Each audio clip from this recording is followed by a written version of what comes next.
जब आप किसी के ऊपर डिपेंड रहते हो ना, तो आपके हाथ में चीजें कंट्रोल में नहीं होती। आप हर एक चीज के लिए उसके आगे गिड़गिड़ाते हो, आप हर एक चीज के लिए आस लगाए बैठे होते हो कि वो ऐसा कर दे तो ऐसा हो जाएगा, वो ऐसा कर दे तो ऐसा हो जाएगा, अगर उसने ऐसा कर दिया तो मेरे लिए ये अच्छा होगा, अगर उसने ये कर दिया तो यार मेरे तो लग जाएंगे। कुछ ऐसा ही हाल है मैनचेस्टर यूनाइटेड का प्रीमियर लीग में, क्योंकि now at the moment United are out of top 4। Spurs ने अपना गेम इन हैंड जीत लिए हैं। 29 गेम्स में 51 पॉइंट्स हैं स्पर्स के, 29 गेम्स में 50 पॉइंट्स हैं मैनचेस्टर यूनाइटेड के, और 28 गेम्स में 54 पॉइंट्स हैं आर्सेनल के। तो यहाँ पर चीजें मुश्किल होती चली जा रही हैं मैनचेस्टर यूनाइटेड के लिए। स्पर्स को अब नहीं खेलना है हमारे अगेंस्ट, तो वो 6 पॉइंटर का जो गेम था वो अब नहीं होगा। आर्सेनल को हमारे अगेंस्ट खेलना है, और आर्सेनल जिस तरीके से खेल रही है, आई डोंट थिंक के with the style of play that we are playing, with the brand of football that we are producing, we can defeat Arsenal. अब यहाँ पर एक चीज ये भी देखने वाली है कि अभी हमें लिवरपूल से भी खेलना है। और अगर मैं जीडी की बात करूं तो हमारा जीडी आर्सेनल और स्पर्स दोनों से ही बहुत ही ज्यादा पिछड़ा हुआ है। बट वीडियो शुरू करने से पहले मैं आपको बता दूं कि हमने 17 के सब्सक्राइबर्स पूरे कर लिए हैं। Thank you so much. और जिन जिन लोगों ने मुझे बर्थडे विशेस भेजी हैं, उन सबका बहुत बहुत धन्यवाद। हमारा अगला टारगेट, अगर हम इसी महीने 18 के या 19 के तक हम पहुंच सकते हैं, तो it will be brilliant guys. So if you haven't already subscribed to one MUFC, तो please do make sure that you are doing it. And coming back to the topic, now United are out of top 4, and not just top 4, they are out of top 5 as well. अब चीजें इतनी मुश्किल होती जा रही हैं कि अभी आप देखो कि अभी आपको चेल्सी के अगेंस्ट खेलना है, अभी आपको लिवरपूल के अगेंस्ट खेलना है, अभी आपको आर्सेनल के अगेंस्ट खेलना है। You are out of every cup competition. आप ना हो एफए कप में, आप ना हो कैराबाओ कप तो खत्म ही हो गया है, ठीक है ना। आप ना हो चैंपियंस लीग में, चैंपियंस लीग में आपने शर्मसार जो हार झेली एटलेटिको के अगेंस्ट, उसके चलते आप बाहर हो गए हो। अगर यूरोपियन फुटबॉल सिक्योर नहीं होती है, स्पेशली टीयर 1 यूरोपियन फुटबॉल जिसको बोलते हैं हम चैंपियंस लीग, अगर चैंपियंस लीग फुटबॉल सिक्योर नहीं होती है, तो कितने आपके मेजॉरिटी प्लेयर्स जो की प्लेयर्स हैं आपके स्क्वाड में, वो छोड़ के जाने के लिए रेडी रहेंगे? कितने ऐसे प्लेयर्स होंगे जो कि अपना फ्यूचर कंसिडर करेंगे? रफाल वरान इस साल नहीं करेंगे बिकॉज उन्होंने पिछली साल ही ज्वाइन किया है।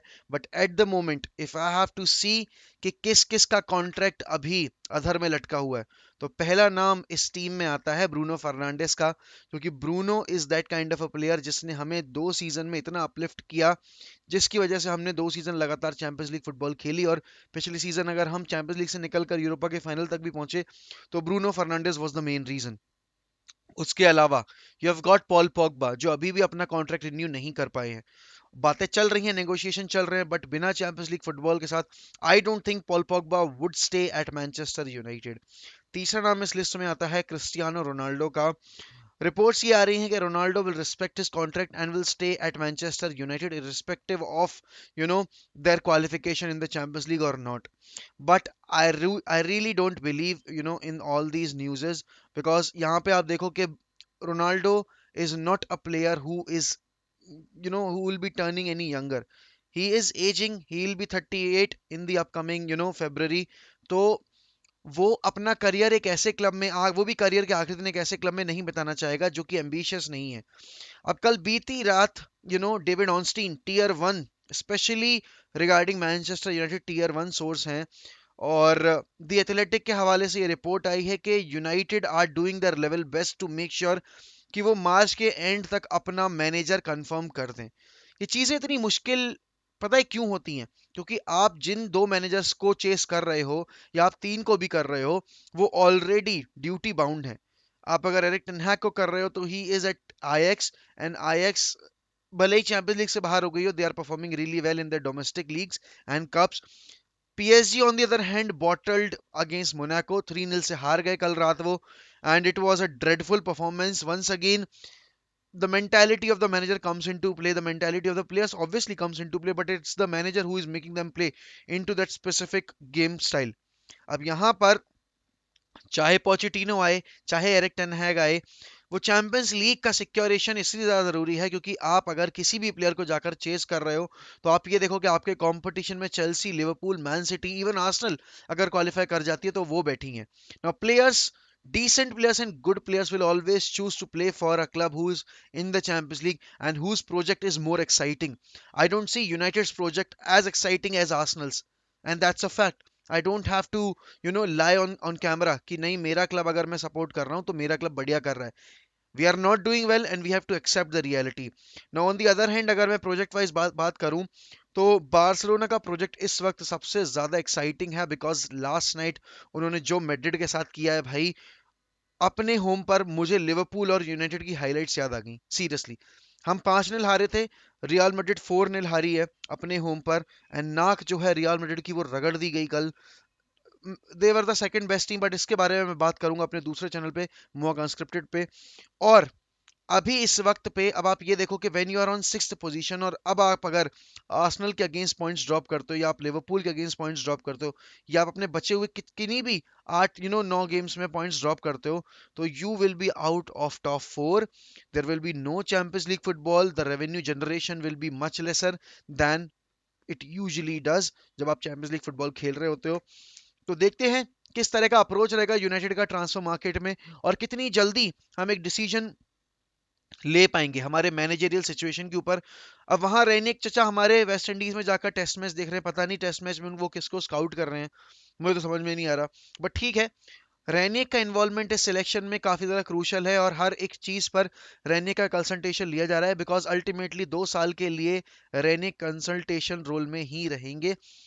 अब एक कंसल्टेंट का जो रोल होता है वो होता है कि सारी चीजों को bad things and positive things को एसेस करने का और उसके बाद एक डिसीजन पे अमल करने का.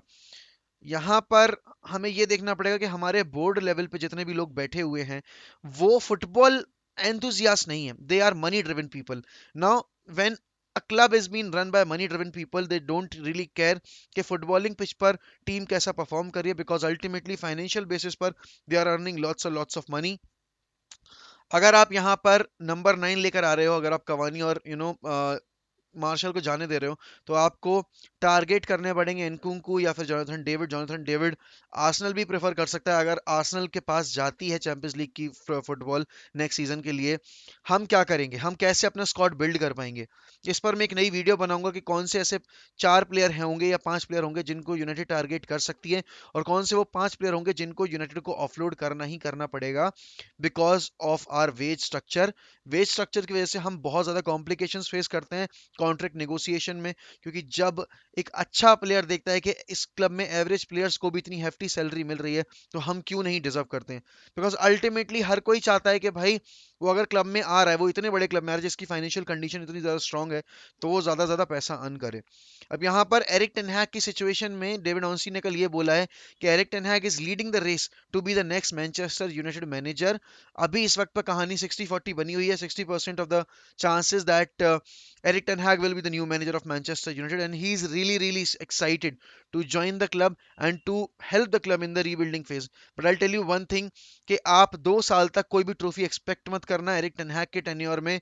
आपको थोड़ा काम रहना पड़ेगा.